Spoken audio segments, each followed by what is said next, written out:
With that, we send you up to U.S. Bank Stadium in Minneapolis. Standing by, our comment. And we find ourselves at the stadium that played host to Super Bowl 52, the wondrous U.S. Bank Stadium in Minneapolis. Today we've got an interesting Week 11 matchup on tap between the Tampa Bay Buccaneers and the Minnesota Vikings. Fielded about a yard deep.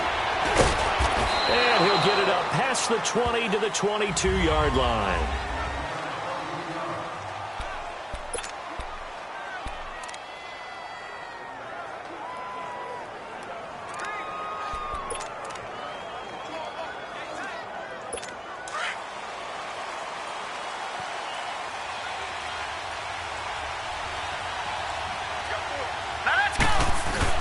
Now a play fake here on first down.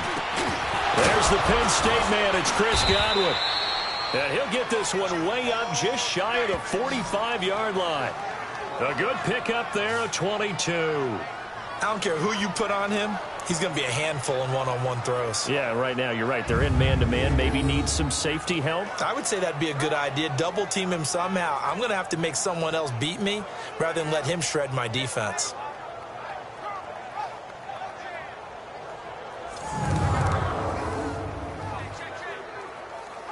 Took just one play to move all the way to the 44 as they try again on first down. Here we go now. Boom, landed. On first down, he'll drop to throw. He completes it to Evans. 5 yards on the catch there, brings up second down. Well, clearly one of his advantages as a passer is his height. Sit back in the pocket, fired over the middle. That makes things tougher defensively, doesn't it? It really does, because your goal is to move the quarterback off his initial spot when he gets his drop back completed. But when you have that type of height, he can stay in there if he's willing to take the hits and just fire over the top, which saves him time and actually completes a play a little bit quicker than it normally does for a quarterback that has to slide and find open space to throw. And as a defensive end, getting off the ball quickly, swarming to the football, making a tackle, that's what we saw right there. Yeah, and that's what their job is. And really, a lot of the time, they have to throttle back a little bit in the run game because you know those defensive ends, they're like in a sprinter stance. They're just headed straight for the quarterback. That was good recognition on that play to hold them to no gain. Yeah, that'll be accepted, of course, and that moves them back 5. And this offense back to needing 10 yards after the false start. 3rd and 10. Now let's go. Boom, landed. They'll set up a throw. And incomplete here on 3rd down. Those passes out that far wide always make you hold your breath a little bit. Felt like it was in the air for a while. What it does is it allows a defender to gain some ground, come from a long distance, and have a chance to affect the pass. And he'll take this in at the 1-yard line. Oh, look at the juke. Great blocking on the return. It springs him for 25. And the Vikings will take over here 1st and 10.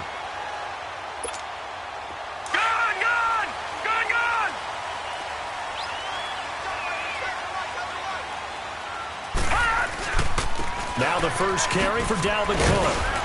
And he'll push his way forward to about the 32. It's a 6-yard pickup, and it gets him to 2nd and 4.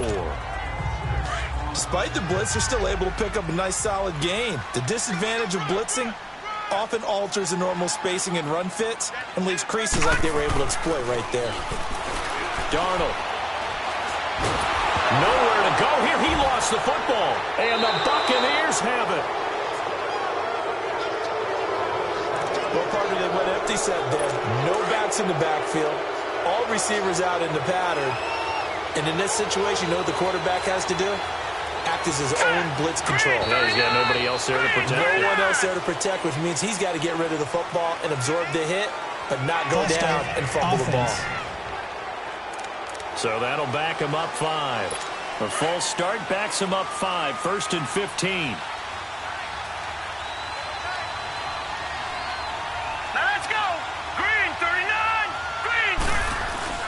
They go play action here on first down. Pressure applied, and he's going to be taken down. They sack him back at the 33-yard line. Daniil Hunter him, and it'll be a loss of about 8. Sometimes I watch games and wonder why they use play fakes on certain passing situations because it's not going to fool anyone. I don't know if that was the case here, but the end result was the same. No one fooled. The quarterback was hit. Let's go! That was second down run for Murray. He'll get it to the 23-yard line. Give him 8, maybe 9, but they're still left with a 3rd and long upcoming.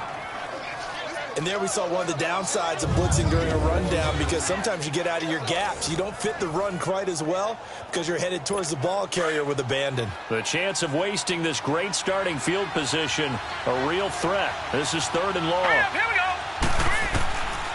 Now on 3rd and long, they'll look to throw. He's going to flip one out here to his running back. And he'll get him inside the 15 down to the 14-yard line. It's a 9-yard pickup on the play, and it'll be 4th down. Instead of throwing it downfield, Charles, they just tried to dump it underneath there. You like the call? I do. I think it's a high-percentage play because you get the completion, and what you're counting on is your back to use his legs and his elusiveness to make people miss and pick up the 1st down. In this case, it didn't happen. So the drive stalls out inside the 15-yard line, but they do get 3. And I've talked with enough players nowadays that when they have these types of kicks, that no one says to their guy, hey, that's just like making an extra point, piece of cake. Because the extra point is not a piece of cake anymore. But kicking a field goal from that distance, just give him confidence and let him knock it through.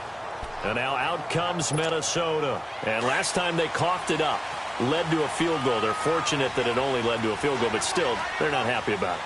Could you sense the relief, though, when they only gave up the field goal and they were able to trot back out on the field and start this drive with a little more pep in their step because they didn't cost their team a touchdown, but they know they've got to do it a lot better than they did on the last possession. The coach will just be relieved, though, if they recoup with a score here, right? I think the coach will be ecstatic to see them pick themselves back up and now take it downfield, punch in the end zone without turning it over.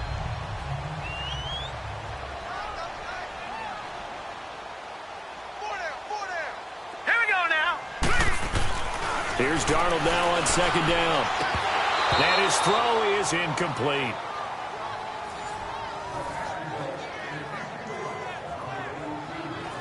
Let's take a look here at the offense for Minnesota. Kyle Rudolph had his 2nd Pro Bowl appearance last year when he had 8 touchdowns, just 1 off of his career high.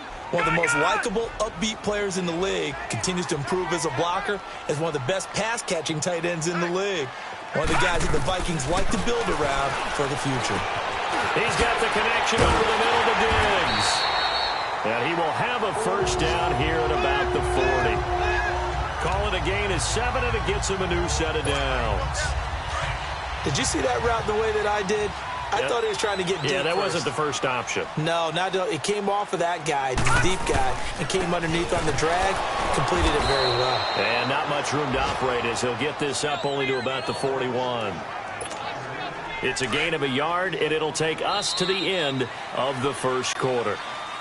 They tried a quick hitter inside, but that one was swallowed up because what they're hoping, those big defensive linemen will take the bait and move laterally and open up a crease that they can run through. Didn't happen on that play. They've got a 2nd and 9 to start things out.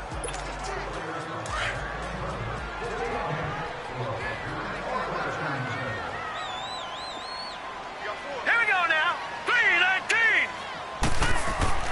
Now it's Darnold.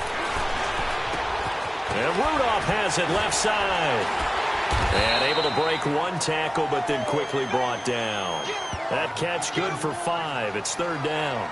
And, partner, I think that was a great example that not all tight ends are created equal. Because everything was right. Got the completion, but he's not one of the more dynamic guys in the league. So even though he caught it, couldn't turn it into much more.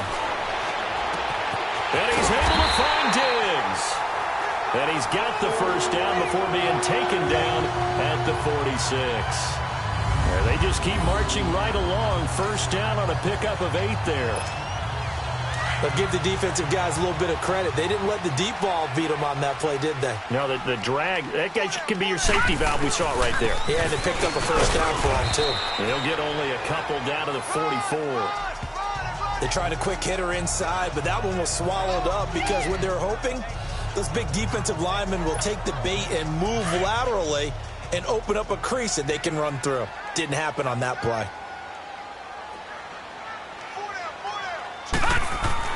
To throw on second down is Darnold.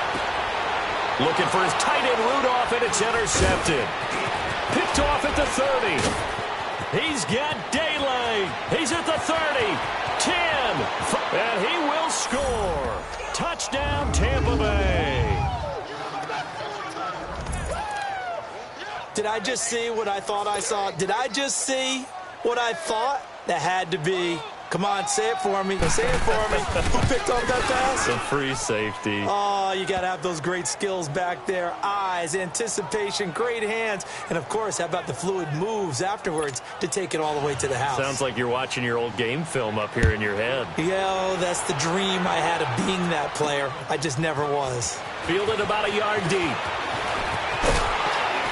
A marker down. He does get it up past the 25. Will it hold? Let's see.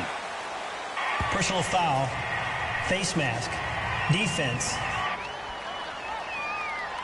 Officials so cognizant of that call nowadays, but that would look pretty easy. Yeah, you're right. They took out of their hands having to wonder whether it's a 5-yard or a 15-yard, inadvertent or not. Now, it's a lot easier. You see it, you call it. Darnold on first down. And Owen coughed it up. But a Viking was able to corral this one, and Minnesota will keep possession. And a little bit of good fortune there. He wasn't able to get it back, but he did have a teammate on the spot able to retain possession for them.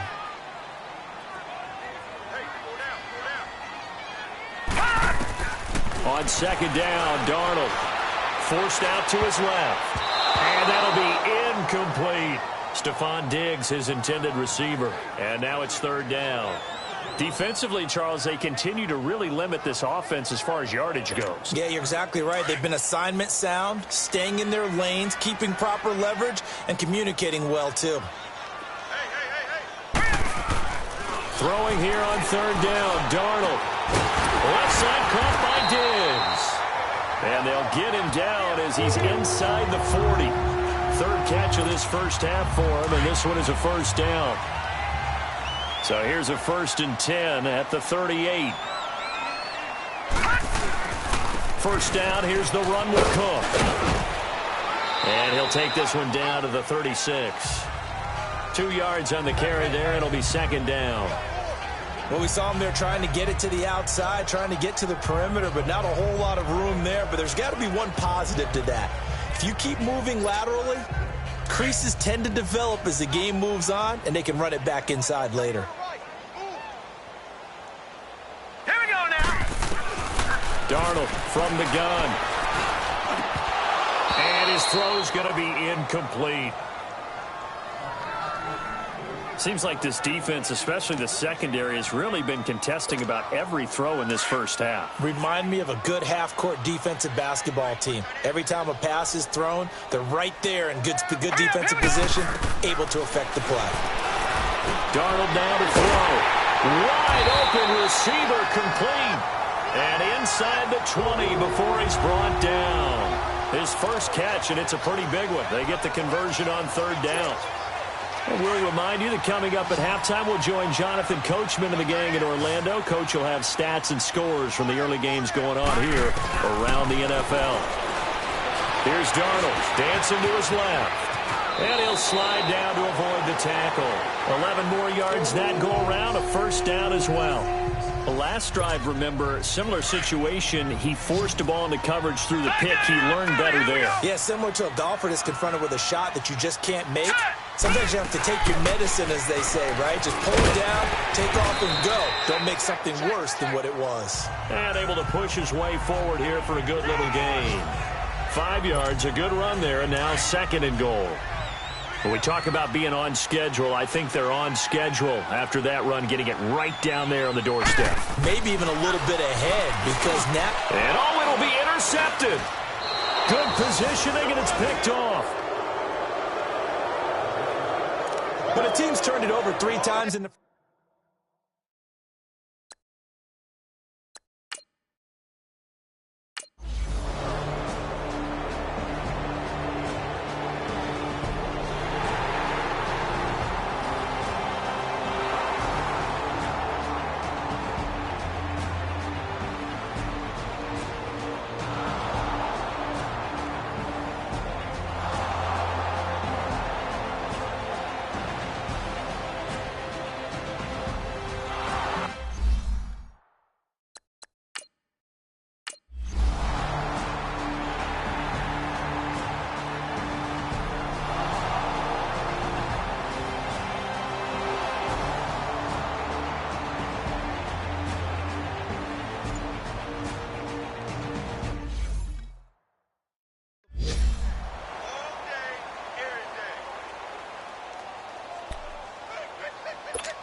Now the Vikings offense gets set to take over here. And with time quickly fading here in the second quarter, not sure how aggressively, offensively they want to play this.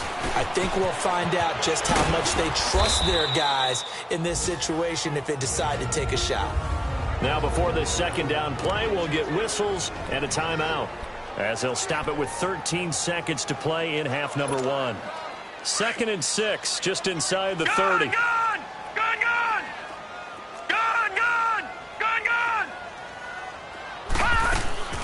A shotgun snap for Darnold. He's going to air one out.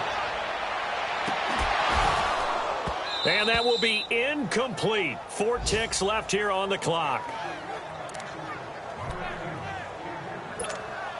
The Vikings on 3rd down. A perfect 4 for 4 thus far. This will be 3rd and 6. A give. This is Cook across the 30 to the 31-yard line. And they're going to take a timeout defensively.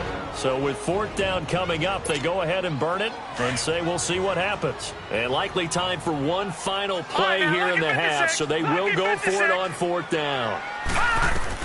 A final shot before the break. Darnold lets it fly for Treadwell. And they will not be able to hook up there. It's incomplete. And just like that, on we head to half number 2. So we have reached halftime here with the visiting Buccaneers out on top. This will be taken in at the 1. He spins free. Solid return, pretty good field position. They'll start at the 32-yard line. Out come the Vikings. They'll have it first on offense as we begin the 3rd. And last time out, went for it on 4th down, turned it over, gave them great field position, turned into 6 points, so they've got to recover here, Charles. It's amazing what one decision can do in the chain of events, right? The decision to go for it on 4th down. Caused all of that. It caused every bit of it, but it showed confidence. Hey, I've got confidence in you guys. Go pick it up for them. Didn't happen.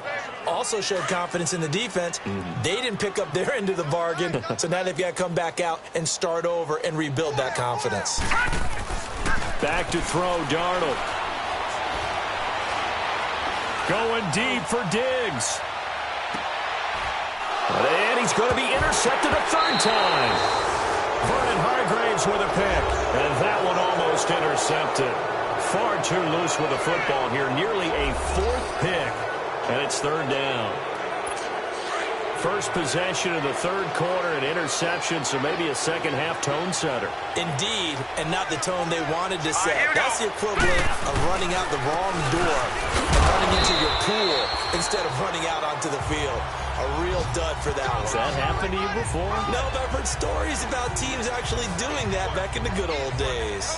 In the first half, he was held in check on the ground, but despite that lack of production, they still have the lead. Yeah, and they've got to feel fortunate about that. If they could actually get production from their lead horse, that would help open up this offense and widen this margin, too. They keep it on the ground, but this time it's Murray. He takes this one across the 35 to the 36, a gain of about 4. 3rd quarter, and you've got the lead. You're not ready to go into that 4-minute offense to close the game out. But a running game can really benefit your team right now. The Bucs on 3rd down. Just 1 for 3 thus far. This will be 3rd and 5. Back to throw here. Got his man complete over the middle. It's Barnes. 20, 10, 5, and he just falls short down at the 1-yard line. They're able to convert on 3rd down, and that sets up a 1st and goal. Well, partner, I'm not sure how this drive's going to end, but how about the way they flip